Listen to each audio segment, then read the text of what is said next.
Yun mga Abel, good afternoon sa inyong lahat. Yan. So ngayon mga Abel, nagsalang na tayo ng mga ibon natin. Yan.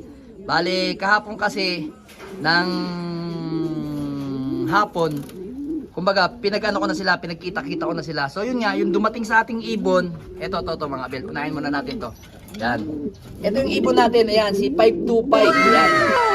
So kung napansin nyo dati o nung araw-araw, kasi yan, naka-precon na yan mga Abel, naka-precon na yan sa pinagkuhanan natin. Kondisyon, nakita nyo naman ang ilong, oh, puting-puti. So itong si 525 na Victor Lim, nandito yan. So ngayon, pinagkita ko sila, ngayon, pumares agad to si, si Miss Peter. Kasi si Miss Peter, talagang pinapares ko yan dito kay, yan, kay Mr. David, yan. Kaso nga lang, ayaw pumamares kasi nambubugbog to. So ngayon, dumating sa atin si 525. Ngayon, yun nga, kagandahan, pumares agad siya kay 525. So ito, hindi yan mga Abel. Kung pearl eye itong si Miss Peter, yung cock hindi. Ano siya, yellow eye sign yan mga Abel. Oh. Tutok natin yung camera natin. Ayan, oh. Kita nyo, hindi siya pearl eye mga Abel. Kita nyo ang gandang ibon, solid oh. Yan ang gustong gusto ko sa ibon na to. 525, yan. So yan yung mga lahi ni Victor Lim. Galing yan sa kay Alano Loop, yan. So yung si Alano Loop is yung bumili talaga ay Victor Lim. So yan, kaya nga 'di ba, ang tawag ko sa inyo is ka-BL kasi nga idolo ko talaga si Victor Lim. Kaya BL yung tawag ko sa inyo. Itong itong si Miss Peter na to, may pasok tong Victor Lim. Victor Lim yun, solo MMFC Tacloban. Yan. Tapos may pasok na Peter. So ito si Peter. Yan. Ito si Peter B. Yan. So ito naman kapares ni Peter B naman mga Abel, is yan si 525. Yan mga Abel. So tingnan nga natin, wag naman sana lumipad kasi medyo mailap to si 525 eh. Ayan, naiputan siya. Naiputan si Peter B. So ngayon, huhugasan natin yan maya. Yan. So kung mapapansin nyo, si Peter B is pearl eye. Oh, pearl eye yan. Pearl eye yan, Pareha sila na kanyang anak na si Miss Peter, matapang pa. Doon, huwag ka na dito. Yan, dyan ka. Yan, matapang talaga. Ayan etong ibon naman na to, si Victor Lim na to, ito is lahi ni lahi ni 1996, yan. Yung tinatawag nilang 1996 line.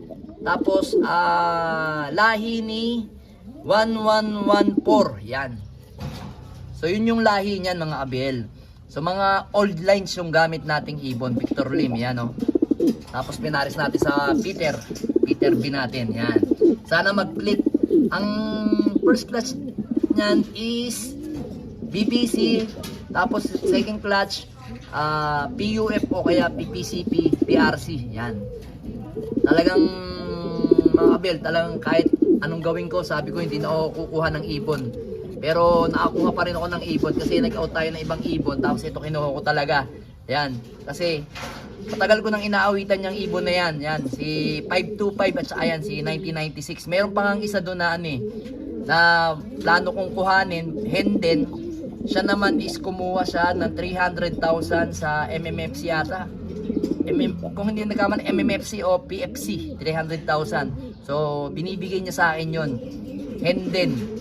Lahi rin ni 525. Tapos meron din siyang binibigay sa aking kak naman, lahi naman nito ni 1114, yan, ni 1996 line. So ganun lang kinukuha ko, kumbaga related lang kinukuha ko mga Victor Lim. So ang mga Victor Lim kasi, mga lahi ni Alano is talagang tumatawid ng sapa. So ngayon kailangan din natin ng swerte sa karera mga Abel. Hindi maaring wala tayong swerte sa mga ibon natin. Yan yung pairing natin. Then eto namang si natin, etong second clutch naman natin na to, ayan may egg na. Kaso napapansin ko siya, binubugbog lagi siya ni NPL Jimmy D. Ano yung aparis niya. Teka lang, nalabo. Lagi siyang binubugbog nito, ewan kung bakit, ano nangyari. Kaya tinanggal ko na yung mga young bird. Ito yung mga young bird nila. Ayan. Mga nasa na yan, nasa 25 days. So kaya minalay ko na. Then ito, binubugbog. Ayan, kita nyo mukha, oh. Mukhang bugbog sarado siya sa ano, yung likod niya. Oh. Tinutuka kasi nga, nangitlog. Nangingitlog kasi siya, kaya siguro hinahabol siya ng cock. Yan. Tapos pagka lumabas ngayon yung egg, yun, bubuksan ko na to. Kasi nakaharang eh, oh. Then dito, kung mapapansin nyo, yan, ito si Rigor. Ito si Rigor naman, pinaris na natin si Rigor kay, yan, Peter Maselan. Yan. Kasi ito, mga abel, ang gagawin natin dito, ito consistent kasi ito. So ngayon si Peter Maselan is matutulin yung mga anak. Pagka nakaamoy na ng derby, doon tumutulin talaga yung mga anak niya. So ngayon, tingnan natin kung magkiklik silang dalawa. Peter to, etong si Rigor is nestmate naman ni Miss Peter, na ang tatay nila is eto. Yan. Kasi yung nanay nila is wala na, nandun na sa kaibigan ko. So, meron na nga bawiin yun. Kasi nasa ano na siya eh. Alam ko kung hindi ako nagkakamali, Muntinlupa ata. Tapos sabay lipat ng ano eh. Lumipat daw siya ng ano ng lugar, hindi ko na alam kung saan banda. Ay dito sa ano, sa alam niyo yung riverbank, banda doon, basta doon, banda doon. Ay Taguig yun. Pumunta siya ng Taguig. Yan. So hinayaan ko na lang, sabi ko sa ana lang pagka ano, hingi na lang ko sa anak ko yung nanay nito, hingi ako ng isang anak para maibalik dito sa mga anak niya. Yan. Then etong si etong si ano natin, si Kimura, si Kimura, yan, Arandok natin, ito si Arandok. Si Arandok at saka si Peter,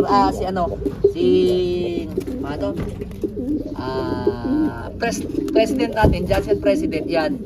Kaya natin sinalang yan mga abelis, hindi natin sila gagamitin sa South. Gagamitin natin sila muna for the meantime sa Sitter.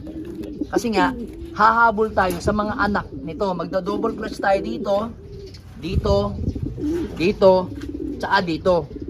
Kaya ang mangyayari nito, ito kasi mangingitlog na si Juana, na ang asawa is si ano, anak ni kapatid ni 641, yung nanalo natin ng patibayan sa norte.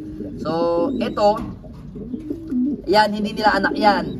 So ngayon mangingitlog na to, ang gagawin ko, yung itlog nito tatapon ko, tapos yung itlog naman nito is ipapipisa ko sa kanila mga abel. Kasi nga kailangan ko magparami ng ganitong linyada dito, dito.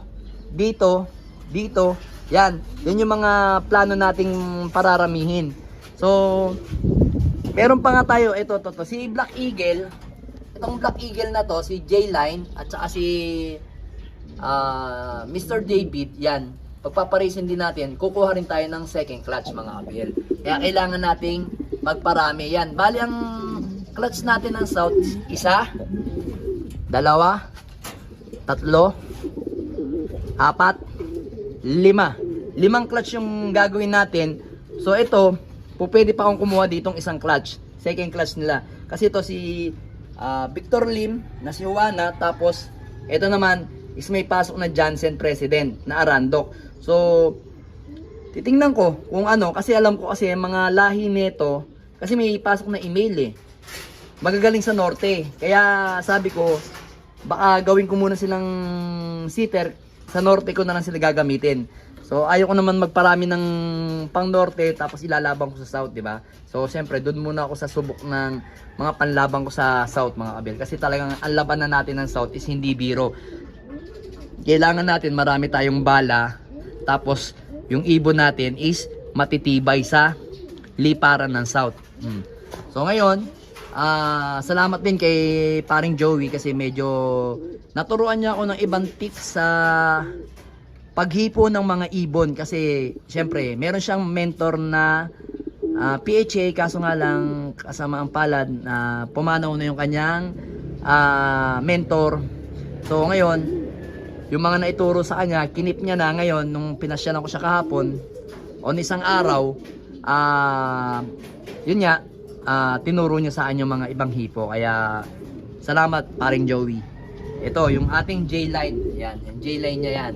Yan yung pinahiram sa atin noong nakarang araw. Yan. So meron tayong babalikan sa kanya, mga 4 na singsing. So sa ako na lang i-reveal sa inyo yung mga ibibigay sa aking mga singsing, mga young bird. Sa alam ko may papadala pa siya sa aking mga breeder. Kasi gusto niya daw nakita na lumilipad sa akin yung ibon niya para daw kahit hindi siya naglilipad is nakikita niya sa vlog ko na nagagamit niya yung bloodline niya. Tapos nakikita niyo yung mga result. Kasi lagi naman daw siya nanonood sa akin ng vlog ko eh. Kaya gusto niyang ipasubok sa akin yung mga lahi niya. Kaibigan yun, tropa yun, wala namang problema yun. So ayan mga kabel. Sana pala rin tayo ngayong season ng South sa 2026 sa PPCP sa PPCP, PUF, PRC at saka BBC. Yan. BBC, PRC, PUF, PPCP. Yan. Sana pala rin tayo at madagdagan ang ating mga trophy. Alright. Let's go!